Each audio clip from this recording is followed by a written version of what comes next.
Okay, xong technology. Yeah. Okay, we're recording now, and I'm just gonna start off with our an introduction. So, hi everyone, thanks for coming. My name is Danielle. I work for the University of Alaska Fairbanks. I just finished up my time as the trips manager at Outdoor Adventures within Nanook Recreation. So now I'm just working as an adjunct with Peggy here. But this is my second speaker series, and I have Klara, Joanna, and Sarah, and I'm so excited to get to speak with y'all this hour. But I'll send it over to Peggy to do that intro, her intro. Sure, thanks Danielle. I'm Peggy Keper. I'm Director of Sport and Recreation Business at UAF, also a professor in the department, teaching mainly MBA, analytics, and marketing, and a lot of sports rec classes. So super happy to have everybody here today, and thanks to Klara, Joanna, and Sarah for taking their time to share their great experiences with our students. So Danielle, the floor is yours. Okay, thanks Peggy, appreciate that. Okay, I'll do a little bit. I'm sorry, I'm trying to look at all these Zoom people in my world. Okay. So if we could get an introduction from our speakers, that would be great. Joanna, do you want to go ahead and start off, and then we'll just do your name, organization, maybe a quick job description. I know all three of you have a wide breadth of experience and cool things that you do. So maybe a brief synopsis of that. Maybe a brief path to your current role, where you're from, and whatever else you want to say. So maybe Joanna, would you like to start? Sure. Thank you, Danielle. And hi, everyone. Thanks so much for listening in tonight. Really excited to be here and jazzed to share the panel with Klara and Sarah, two idols of mine. So my name's Joanna Young, and I kind of have two roles. I'm a postdoctoral researcher. I study glaciers, and I work at the International Arctic Research Center at UAF. And I am also, the other half of the time, I'm the director of Inspiring Girls Expeditions of Alaska.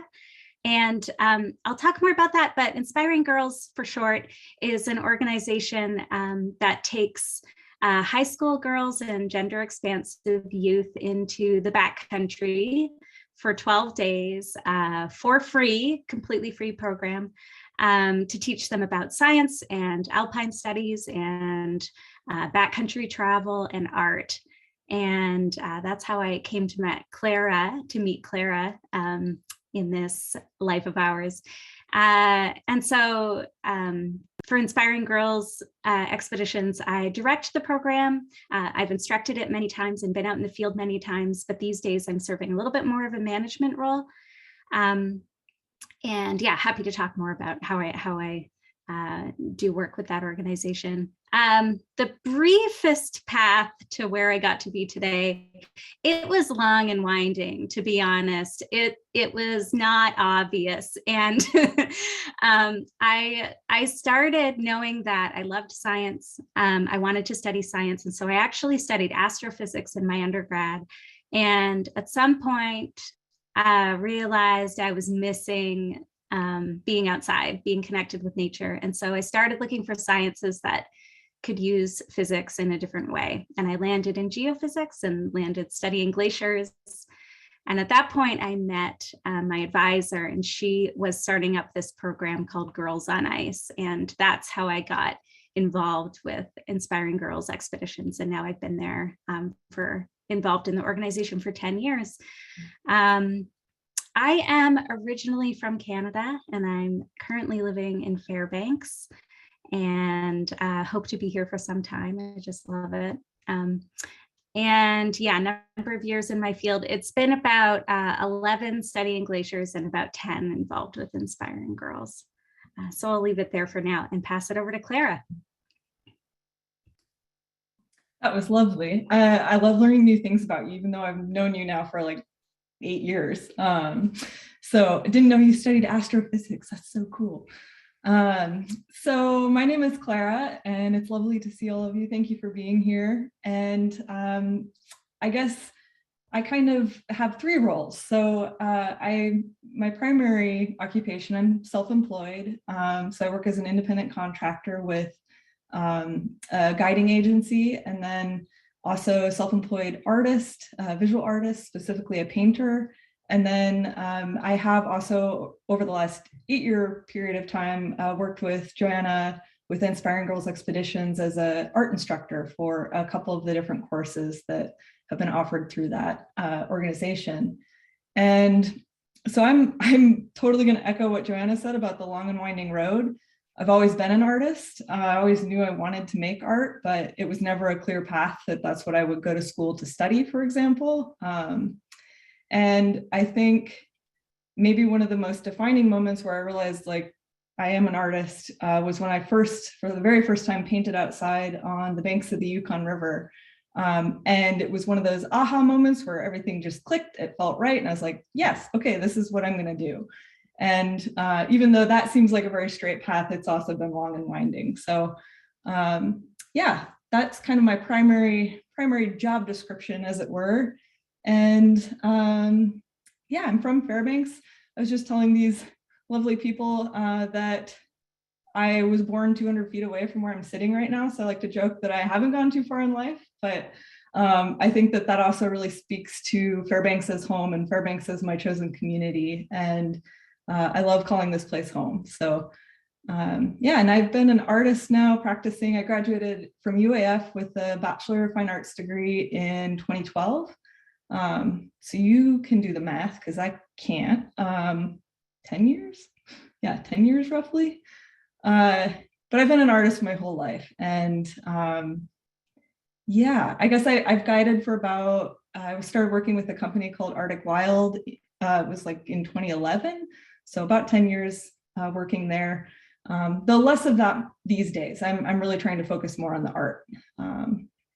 So I think that covers it. We'll get to more of that later, I'm sure. Thank you, Klara. And Sarah, could you do a brief introduction for me? Yeah, you bet. And y'all, if you haven't seen Klara's art, it is incredible. So I highly recommend finding a way, like follow her on Instagram or something. It's really incredible what she does with nature and art. So yes, hi, I'm Sarah Histand. I'm currently in Mexico, so I'm like a little bit nervous that the Wi-Fi is going to be funky, but so far so good. I live in Anchorage, and on the land of the Dena'ina people. So typically that's where you'll find me. And I call myself a mental health informed adventure fitness trainer, which means I'm a social worker. I have a master's of social work and a fitness background, and I love to spend time outside. And I've kind of combined those three different passions into a business. So I'm also self-employed, and my work is primarily online these days. I have a winter-focused and summer-focused series of fitness classes to help outdoorsy people build the mind and body strength that it takes to enjoy their time outside and like have less injuries and have more fun, and hopefully have the tools to deal with some of the mental challenges that come up when we're facing the hard things that happen when we're adventuring. So it's been a really exciting project to put all those three things together and to have them be so well received. My business is about 5 years old, and it's been super fun to grow it. I love my work, and the path toward it, I don't know how to put that in a nice little package because it was sure a windy road also. I like, for a while I studied Spanish. I mastered it. I studied Spanish and sociology in college, spent some time in South America. Eventually came back to Alaska. I grew up in Soldotna, so Alaska has been home for a long time. I worked for 10 years in the Park Service building trails. when I came back to the state after college, and then ended up going back to UAA for my social work master's degree. And then as I was wrapping that up, I was living in Valdez, and I was running the gym for the UAA branch that's in Valdez. That's it's called PW, Prince William Sound Community College. And so I was running the gym there and teaching these bodyweight fitness classes, and also trying to learn how to backcountry ski at the same time. And I just had a couple things click all at the same time there, where the classes that I was teaching were so helpful for the skiing I was trying to learn. And then the social work that I was working on in my master's degree was also really helpful with the backcountry skiing learning curve. And I was just like, these three fit together somehow, and I got to like figure out a way to make it all work. And so I didn't know exactly how that was going to happen. That took a few years to generate. And then yeah, now here we are. So there, I guess that's my intro for now. Looking forward to diving into more of that. Awesome. Thank y'all so much. So basically the main reason why I thought of you three and thought of this topic of balancing profession and passion outdoor rec, because a lot of times when we decide to be outdoor education, outdoor recreation professionals, that's also what we do for fun. So I was really interested in hearing like how y'all navigate that and what it's like, because not everyone can say that their career is also what they love in the same way. Not that that's bad or different, but just they're extremely intertwined in our lives. So anyway, just as a preface, I'm going to go into the first question now just to keep us moving. So to kind of go along with that, outdoor recreation is a broad term. There's a lot of things that fall under the umbrella of outdoor recreation, outdoor education. And I wanted to know if you could talk about what it means specifically in y'all's life, in your work. So Joanna, I'll go to you first. Sure. I was thinking a bit about this question before we signed on, and I think for me, outdoor recreation, in a way, it's like conducive with self-care and revitalizing the self, and finding time to just re-energize and be able to continue on and thrive and succeed in work and in day-to-day life. That's what I need outdoor recreation for, at least, is sort of to serve that purpose. And so I think for me, it's outdoor rec is like that feeling of playfulness and fun that you don't always get to connect to in your day-to-day life. I don't know, I was thinking of what's a moment where I can think of, just like the incredible feeling of being outside recreating. And I was thinking to, actually, Klara, you may have been there that day, but there was this day at a ski hill north of town in Fairbanks called Ski Land, where we just had this incredible interior Alaska snow dump, which rarely happens. And when it does, everybody, rushes to get outside to be able to play in it. And I was like, bombing. I'm not that great of a downhill skier. I was bombing downhill in this incredible powder, and all of my friends were around me, and everyone was hooting and hollering like we were 6 years old. It was like utter bliss and just complete relaxation and joy. And it's those moments that I think I'm so drawn to outdoor rec for, is like those moments where we get to reconnect to being a kid and having really relaxation and release and fun. And are those moments that help you, I think, to just reconnect with self, and they perpetuate you through the rest of your life. Sort of no matter how challenging things might be at work and in life. And maybe I'll leave it there, but pass it on to Klara next, if she has some thoughts. Oh, I love that. And I remember that day. I love this idea of joy in the outdoors. I think that's a huge driver for why we go outside, and certainly why I've always gone outside. And I guess there's kind of two parts to this. So I feel very lucky. I grew up in a family that was very active outside, doing, camping trips, whether that was canoeing or hiking or skiing. And so it was a way of growing up, a way of learning about myself, a way of learning about the world. And so it was just a very foundational activity to go outside, and it always felt really good. And I think I gained a new appreciation for what that meant as I got into my teens and started going outside on my own, and not necessarily relying on my parents to take me outside. And now I have felt really in the last 10 or 15 years a real shift towards outdoor recreation.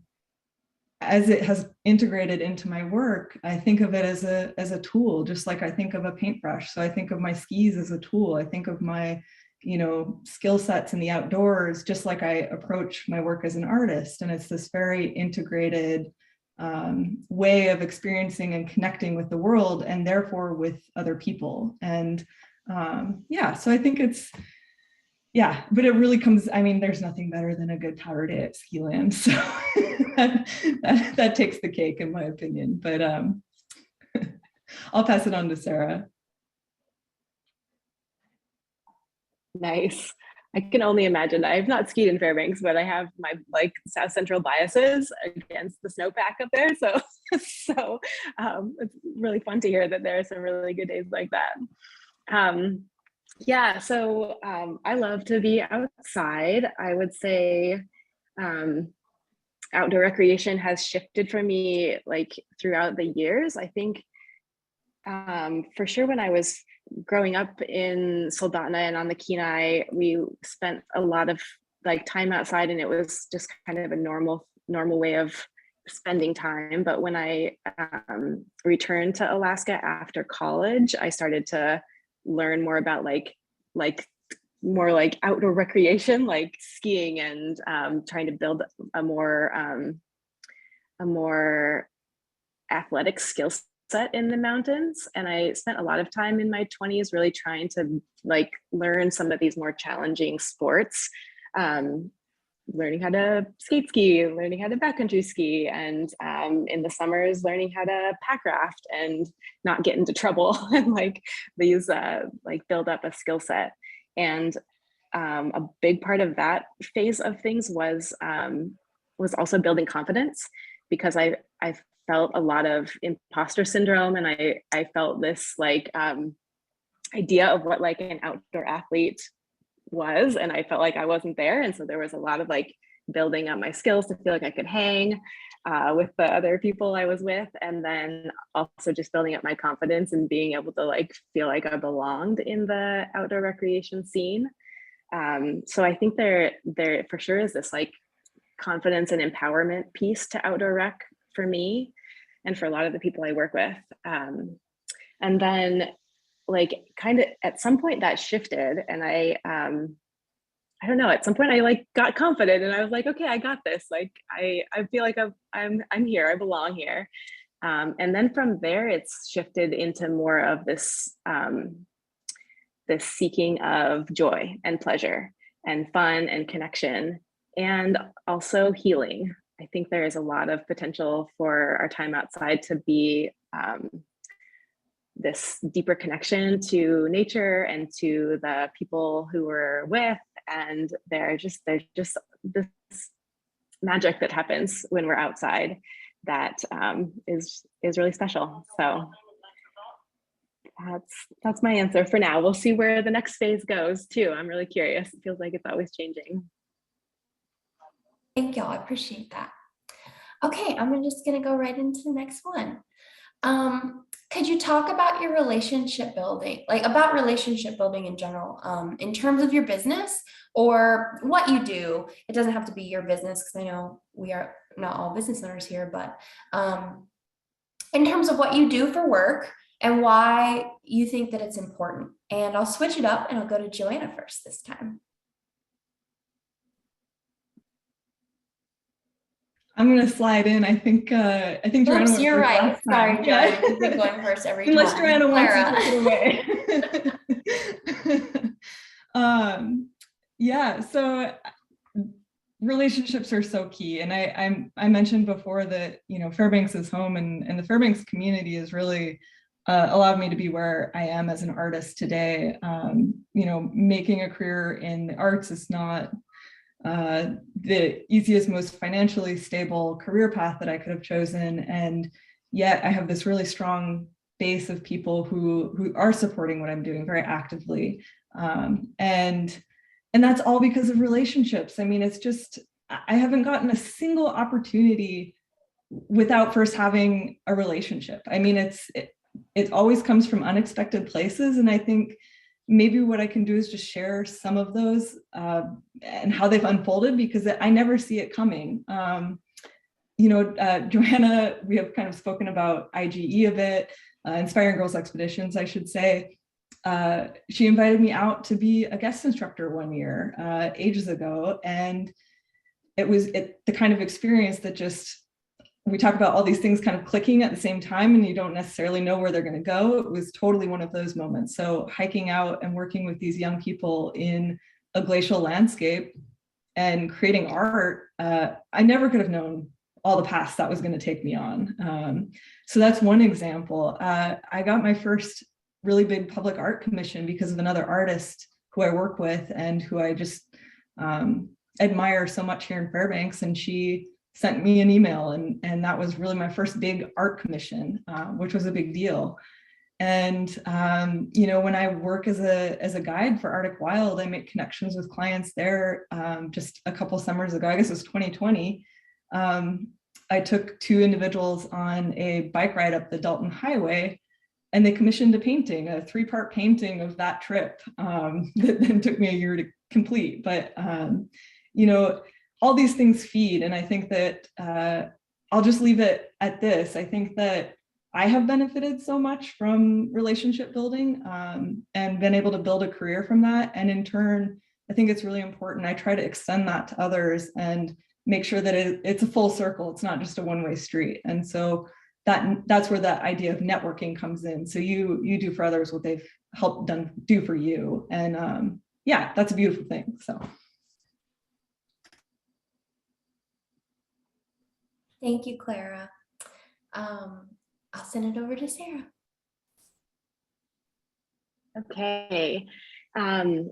For me, relationships, I agree with what Klara said, that they really have been super critical and also very unforeseen, like not anything I could have predicted or was even like strategically building for the like end goal. It's just like, I don't know what it is about relationships. It just like happens organically, it seems like. And then there's, again, something really special that comes out of it. But I've moved around quite a bit in my life and like had these like different little areas where I lived for a few years, especially like my Park Service years. I worked in Denali for a while. I worked in Skagway on the Chilkoot Trail for a while, some in Sitka, some on the Kenai. And so that's just in Alaska, and then a few different places out of state for college and such. And then now that I'm running my business online, all of those different people who I like built little communities through in all of those different stages in my life have like different people from that world have come together to work with, to be a part of my online business in a way that like I never would have guessed. But in the end, especially with the way that I've set up my business, it's very helpful to have little pods of people who know me and trust me in different parts of the state and different parts of the world, because they can like tell their friends about it. And also working online, I have little ways to stay connected with these friendships who maybe I fell out of touch with. But actually quite a bit of those friendships have come back online through them joining up to be a part of my workout. So that's been a really fun way that work has turned into a relationship builder too. yeah, that's where I'll leave that one for now. Cool, thanks, Sarah. And then Joanna, what about you? Yeah, I'm not a business owner, so it's a little bit of a different perspective. I was thinking about how it's been a really long time since I've actually applied for a job. You know, I'm at that point where sort of in the way that both Sarah and Klara described, just these opportunities crop up in places that you never would have expected opportunities to crop up. And I've just gotten, I think, really good at saying yes to interesting chances that come my way. In terms of where I landed with my current position, I actually like proposed the position to my boss and was like, you know, this institute needs to take over Inspiring Girls Expeditions, and this institute needs to hire me to lead the charge.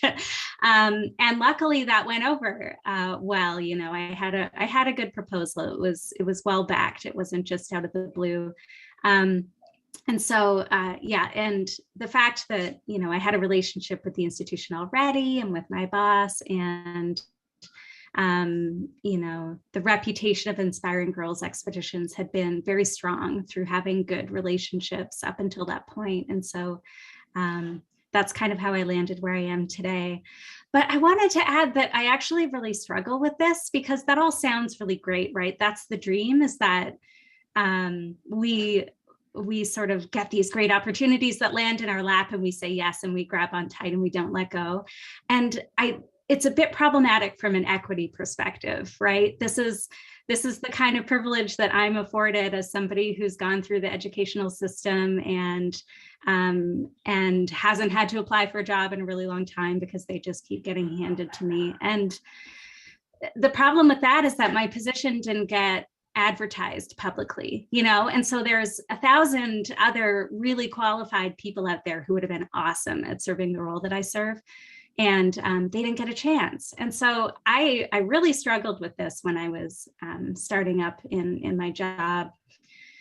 I took the position, obviously, I'm here. And I think the way that I try to resolve that is what Klara touched on, which is, you know, like you now reach back down the ladder and bring up the people with you and create space to bring people with you along the way. And so I'm trying to use, I guess I'm trying to use my power for good and not evil. And Inspiring Girls Expeditions is a really good chance to do that, because as I mentioned, the expeditions are totally free for our participants. And so we can advertise and target to all kinds of people who would not normally have the opportunity to recreate in the outdoors and to do extracurricular activities and to learn about science outside of the classroom. And so that tuition-free piece, and we provide all the equipment, we provide art kits, we provide everything that they need. And so that, I think, helps to bring others into the mix who maybe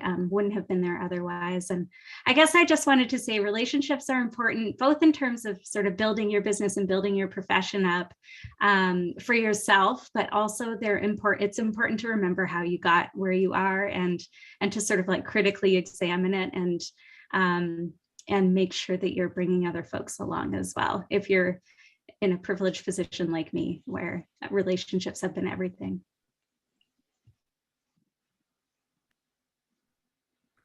Thank you.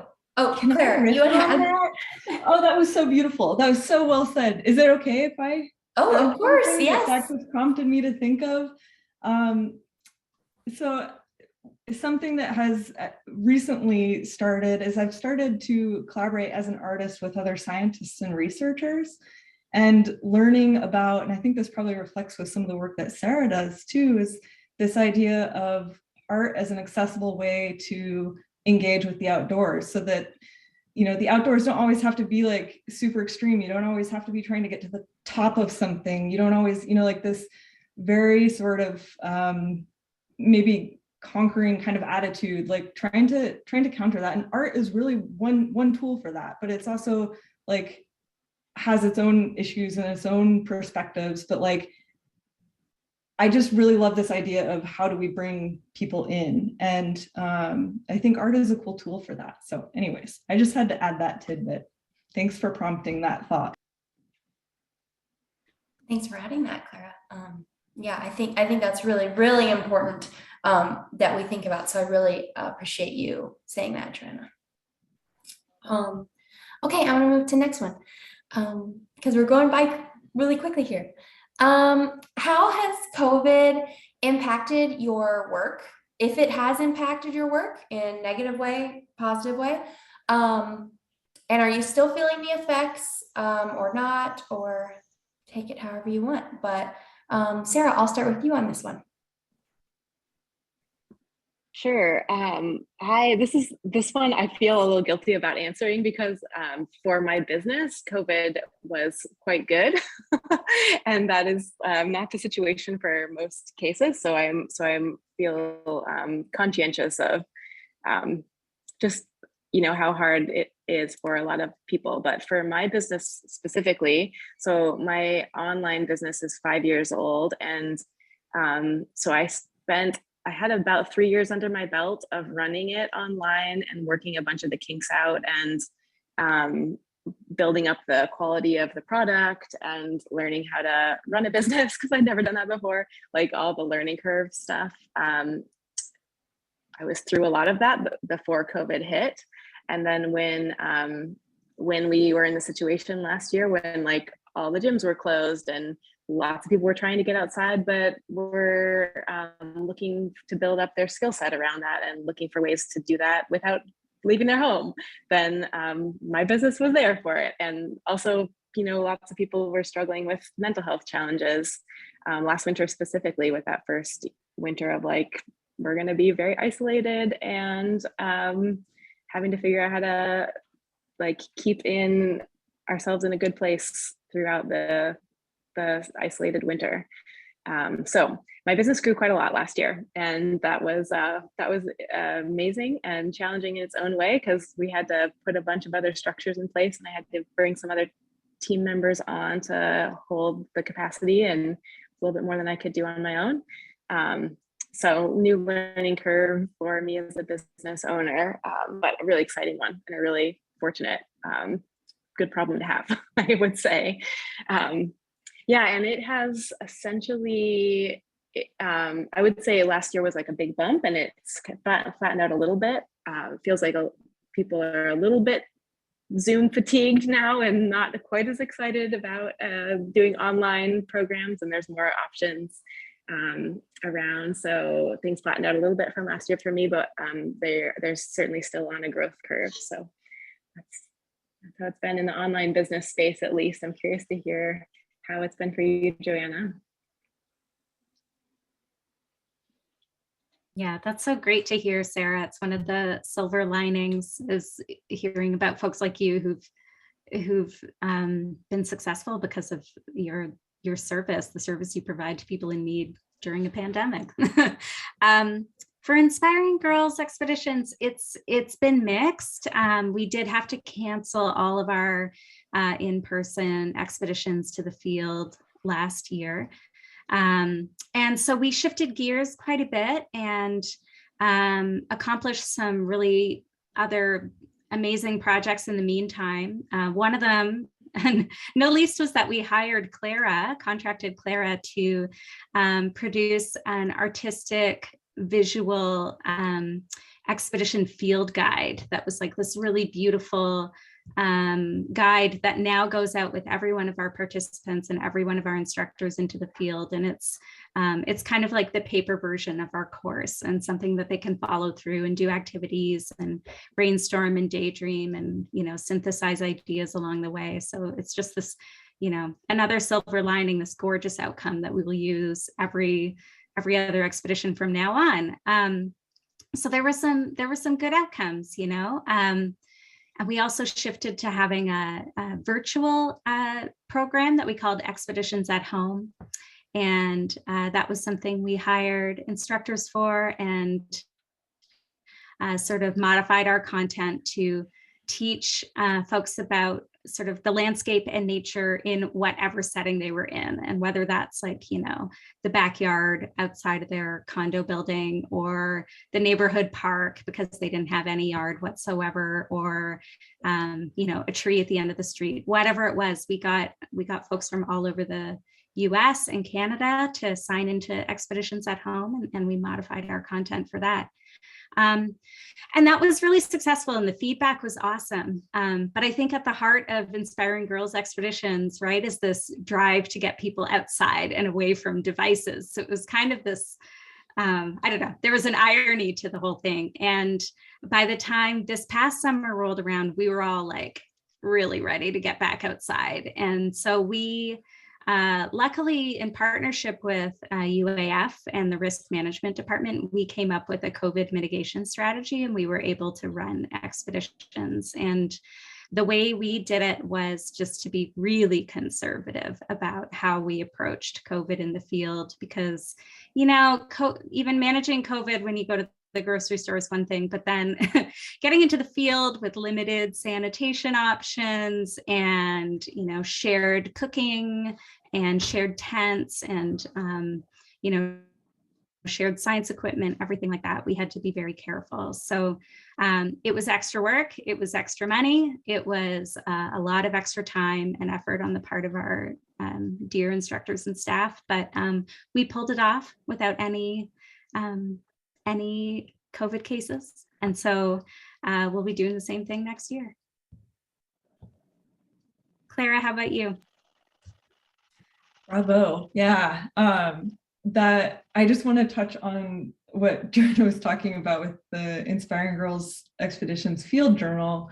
This was something that we had been bouncing back and forth for years. It was like in some, you know, back corner space where we just didn't have time or resources or energy to point towards it. So it was really a silver lining to be able to jump on that opportunity and to leverage it in such a like hugely inclusive way, because it was just, we really got to really think strategically about how we were going to approach it, and we usually don't get time for that. So that was a real gift. Yeah, and then I think you know, as far as COVID goes, I don't, I mean, I stopped going in the field and right when immediately it happened, because it didn't feel responsible to be putting a potential risk out there or strain on the medical system. So I guess like I stopped going outside, but in turn, I worked more in the studio, and I was able to think more about concepts and experiment a little bit more with materials, and so it was just, it was a really good lesson in flexibility, which I think is always a reminder, you know, a good reminder for any one of us. So yeah, I mean, it's been hard. It's definitely, actually, let me just add this in full and complete honesty, for about 6 months, I couldn't make art. I say I was in the studio, but I was really struggling, because the world was kind of like a really confusing place, like add extra confusion to an already confusing thing. And to create art, you really kind of, you know, it took me a while to be able to internalize that and turn it into something. And when you're worried, or when you're grieving, or when you're dealing with pretty big emotions, it can be hard to access that place. So I just want to speak honestly about that part of the experience. And then I'll just end with how I was able to sort of move forward was in September, I actually said to my partner, James, like, I haven't made a painting since January. Like, I haven't been able to complete a painting since January.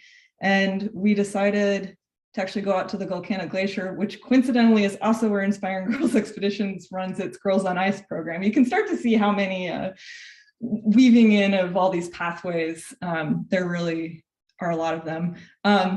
And so I started a painting in the field of the Glacier of this specific rock nunatak that is basically, like, for lack of a better way to put it, it's like my personal landmark for climate change. And so I started a repeat painting series of this rock, and returned again in 2021, and I plan to return for the next decade.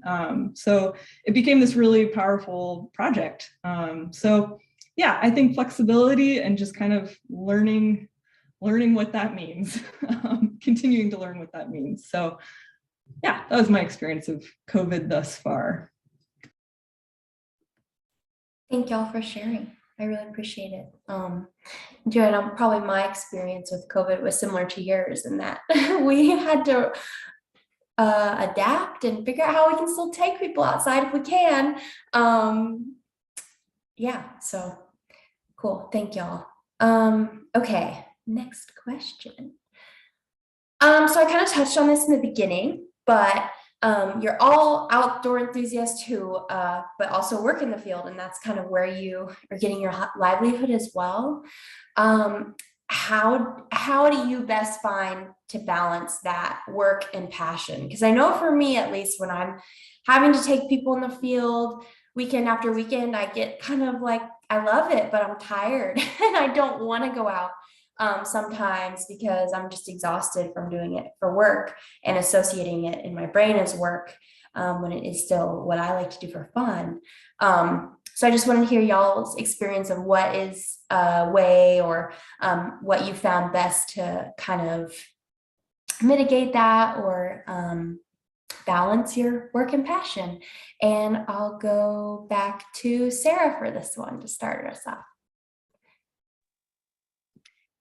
Yeah, what a good question. I am curious to hear from Klara, especially who's still doing some guiding. For me, when I was building trails as a job, it was an amazing way to spend a ton of time outside. But I had that same thing where I was just like, and now I'm exhausted and it's the weekend and I kind of want to be indoors and like take it easy for a few days. So I had some that eventually that stopped working for me to have such a outdoorsy active work life.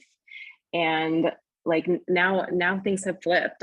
My work is in like helping people prepare to be outside, and at the same time I'm doing that myself. I'm doing the cross training that helps us like be outside and have the energy for it and have our bodies be in a good place to go and like have fun instead of being exhausted or not feeling up for it. So actually the reality of that means that I am doing on the computer a lot. I've built like a pretty computer heavy job to be running an online business. And some of it is teaching classes, but then like I record the class and then I spend the rest of the day editing it and getting it up on the internet and like answering people's comments and doing the marketing. And so sometimes I sit back and I'm like spending a lot of time at the computer for like having an outdoor rec focused job. So I don't know, that's the reality of the path that I am on at the moment. And as things grow and change, like now I have 2 full-time staff members, and so they're helping take a lot of that workload away. So I do think there will be a future where I have more space, and I am keeping my business running from Mexico right now. So there are some really nice perks of like having it be a computer-oriented thing that can move around with me, and I can set my schedule up, especially now that I have some staff that can like keep things running, and go out on a backcountry trip while people are training with video me, and I'm like out on a trip. So that's kind of the dream that I've been building toward, and it's starting to come together. But that's been my workarounds, is like to do the work that supports the backcountry time rather than to like actually still be doing that for work. Because for me, I never found a way to balance that out quite in a way that was sustainable. Yeah. Who's next, Joanna? I'm going to take it. Yeah, thank you. Let's move on to Joanna. Thanks, okay. Sarah.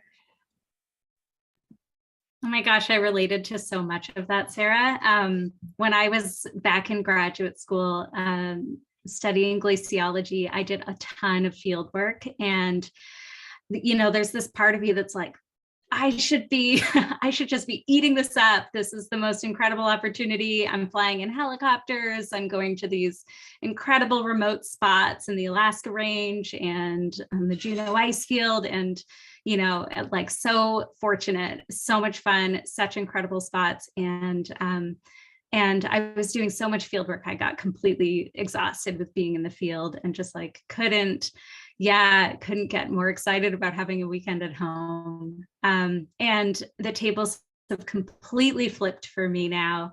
And I was actually feeling a bit like an imposter for being on this panel today, because I am really spending a lot of time in front of the computer these days. And just like Sarah, I feel like I'm facilitating people getting into the outdoors right now. And that is, still a really important role. And so I treat myself gently for that. But my outdoor time these days, I don't have a ton of field work. I haven't been instructing myself for Inspiring Girls expeditions for a couple of years. And I have a 4-month-old baby who you'll probably hear in the background. And so I've been spending a lot of time in front of the computer, and it comes in ebbs and flows. This is life. And I know that the space I'm in right now is probably temporary, and I'll find more time to get outside and get revitalized in that way soon. But I'm just trying to be, gentle with myself, and to sort of embrace this new stage that I'm at, where weekend trips are like, they're just this like golden, aspirational goal that I'm striving towards. And if I can get out for a ski during the week, and, with our baby in a carrier or in a chariot behind us, like, that is awesome. And also just one thing I've been trying on for size is living a bit more like out in the woods, a little bit further from town. And that's one luxurious thing about Fairbanks, I think, is that it is really easy to live in spots where, even if you're on a computer for a good portion of the day, you look out the window and there's a moose wandering through your yard, and that's just so special. So like being surrounded by nature when I can't be in it directly, I think is another sort of a way that I'm just like embracing the stage that I'm at. But it comes in ebbs and flows, and I think we all need to just be gentle with ourselves. We can't be outside all the time. We can't be inside all the time, and it's always going to be sort of maybe we'll never find balance, and we'll always be striving towards it. I kind of think balance is this illusion. And it looks from the outside as though people have it, and you see them on, Instagram, and I just don't think it's real. I think I think we're all struggling. We're all trying to find the balance. And when you see photos of me in the field, that is like 0.5% of my job as a glaciologist. I do a lot of data analysis. That's the truth. Clara, off to you. I love that. Thank you. Balance doesn't exist. Okay, and on to the next question. Truly, though, that I will just echo that whole ebb and flow thing. It is a constant learning curve, one that I don't think I'll ever be there. It's always going to be on a curve. I don't know. Maybe it comes around circle and then that's balance. I don't know. Yeah. I think that I guess let me see if I can throw out a couple different tools or techniques that have really worked for me. I feel like I deal with sometimes kind of a double whammy, because going outside and making art were my two hobbies, and then they both became my job. And so then, it really became more a matter of not balancing or trying to strike a balance between work and passion, but actually work time and off time, because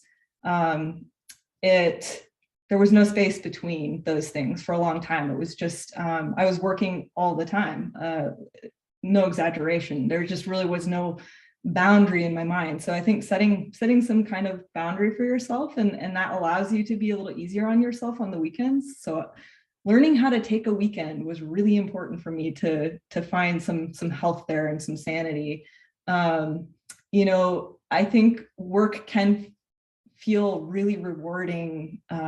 So like maybe just redefining the terms too a little bit. Like I talk a lot about like the flow state. We experience the flow state when we're outside very often. And I experience the flow state when I'm painting. And I'm sure just like we have different ways of accessing that. And so I think that that's you can be working well in the flow state like that, or at least that's kind of my ideal. Like, so just kind of understanding that that's part of the ebb and flow. There's going to be times where the art really feels like work, and like going outside really feels like work. And then it pays off with that other moment. And so it's kind of that pendulum swing between the two. One other thing that has really helped me be a little more easy on myself too is just having expectations for the year. So I really think of things in terms of seasons. I just came off a really, really busy field season this summer, and I was exhausted, and I made a note to myself to not do that again next summer. And that's part of that learning curve. But knowing that I was coming into a few months of the start of winter where I was going to have a lot of time in the studio and I could just focus up a little bit and regroup, scheduling those chunks of time, like thinking in chunks of time, especially related to the seasons, has really helped me a lot. And also making sure I have March to go backcountry skiing, because that's just like the thing that makes me the most happy. So, and then the only other tidbit I'll add to that is just finding those little hobbies or those other little things that you are passionate about that aren't connected to your work. And for me, lately, that has been feeding woodpeckers suet. And I have an outhouse and I have a suet block next to my outhouse, and I'll just sit in my outhouse and watch the woodpeckers. And that brings me a lot of joy. And it is outside. I would call that outdoor rec. So just kind of redefining it for yourself. So hopefully one of those resonates with someone. Thank you so much. I love that. The woodpeckers. You're gonna have to start keeping an outhouse bird journal of who comes to your to your bird feeder out by an outhouse. Okay, cool. Thank y'all. We're running out of time, so I'm gonna do like one last question, and then hopefully we'll have a little bit, like 5 minutes for questions from the audience. So if y'all have any specific questions that you want answered to anyone who's listening, you can go ahead and put it in the chat box now while we answer this last question, and then we'll try to get to them before 5 Alaska time. But last question for y'all.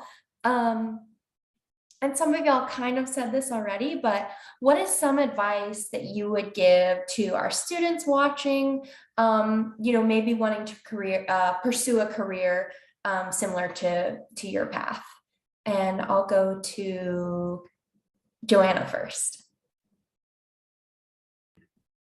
I'll try to give a rapid fire answer so we can get to audience questions.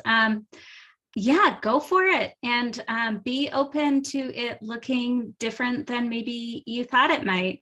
Just be open to just really different and creative ways to incorporate outdoors into your lives. I think there are a lot of options out there. Klara? I'll keep it quick too. I guess we're pretty long-winded, so we're passionate. Identify mentors and approach them. I think that's huge. And just what Joanna said, be ready for a non-traditional lifestyle and a non-traditional schedule, and know that there are learning curves involved with that, but that they get better, and you'll find a way through. It's a windy path, as we said at the beginning. My answer is really similar too. I think I'd say to get creative and to like trust your joy. I don't think you need to know what you want right away, right out the gate. I would like for sure suggest experimenting and trying out things. This question of balance, when I'm teaching balance in the body for physically, it's always this process of losing your balance, and then your body recalibrates. And so we do have to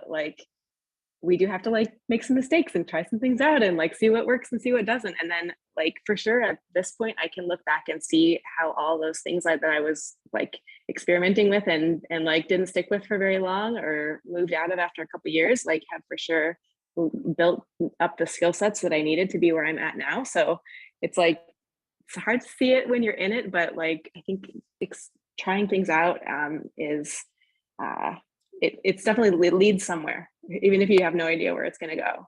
And then I would also say that getting really creative with the way you think about what it might look like is really, we are living in a really neat time where there's tons of potential for creation of new things. Never seen anyone else do like fitness, mental health, and outdoor rec together, but it's totally working. And so like, I think, whatever those 3 things that are like lighting you up are, like, take it and run with it. Lots of possibilities out there. Thank you so much, all of you. That's so helpful. Okay, I see one question in the chat box. So if any of y'all have questions that you want to answer, we have 5 minutes. But I'll start with Gwen's question of how old do you have to be to help with inspiring girls? And Klara and Joanna, you both can probably answer this pretty well. I love that. That's great. We usually ask for volunteers and helpers to be 21, just to put a little bit of age difference between the folks who we have working with us and the folks who we're taking out into the field. It kind of sets up a really nice sort of mentor-mentee dynamic. So yeah, usually 21 is where we start bringing people in. Thanks for asking.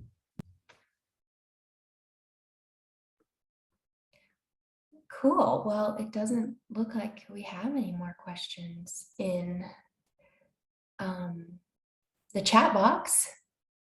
I'm trying to give people a little more time, but if not, I'm just gonna ask another question. Since we have a little bit more time, we can do one more quick question from me. And okay, Klara, you kind of answered this, but what are y'all's favorite ways to like take time for yourself? You answered this a little bit in terms of like watching the woodpeckers or skiing, but is there something that y'all have really enjoyed lately in terms of taking time for yourself outside to recuperate? I'm gonna double down on the woodpeckers. That's really been my go-to. No, I really have taken it to the extreme of like setting up a little bench with my thermarest outside to like just sit and watch the birds. Like it's more than just, you know, a casual encounter. It's really observing them. I can recognize a few different ones now, and you know, hearing them so close when you can sit like 5 feet away and really see individual feathers, and it's just really rich. And I've put no pressure on myself to respond artistically, and it's right there in my backyard, and it's really been my joy for the last 4 months. I have a lot of dead birch trees around my house, so I think the woodpeckers this year have just been incredible. So thanks, Klara. And I bet that's a really good just practice of being present too. Well said. Joanna or Sarah, do you have any? I can chime in, and I was going to say something really similar to Klara. For me, it doesn't matter what the mode of travel is, like whether it's skiing or pack rafting or just walking, but I'm just like an obsessive naturalist at heart, and all I want to do is observe the landscape and learn stuff, and then know these really random factoids about the different, you know, rocks and species, plants, and geologic features that I'm seeing. I get so much joy out of understanding how all of the pieces of the ecosystem are interconnected, and you know, that's what I need to figure out how to make a career out of, because that's where my real joy is. Thanks, Joanna. I would say for me, I was just thinking, so here in Mexico, I've been loving swimming every day. So there's one thing that's been really fun outside. And in Alaska, skiing and ice skating are my 2 favorites these days. And I just when you asked that question, Danielle, I was like, the thread between this is flow. It's this feel like, and Klara, you like planted the seed for me on that. It's like any kind of feeling of like flowing through the environment feels so good in my body. And so, yeah, that's my joy these days. Well, thank y'all so much for sharing. I think this has been a very helpful and an awesome learning opportunity for me, and hopefully for everyone else on here. You 3 are inspiring to me in my life, so I'm so happy to have had you on this Zoom. So thanks again for taking the time out of your day to do it. And with that, everyone can go if they want, but thanks y'all for being here and for coming into our Zoom, our last speaker series of the semester.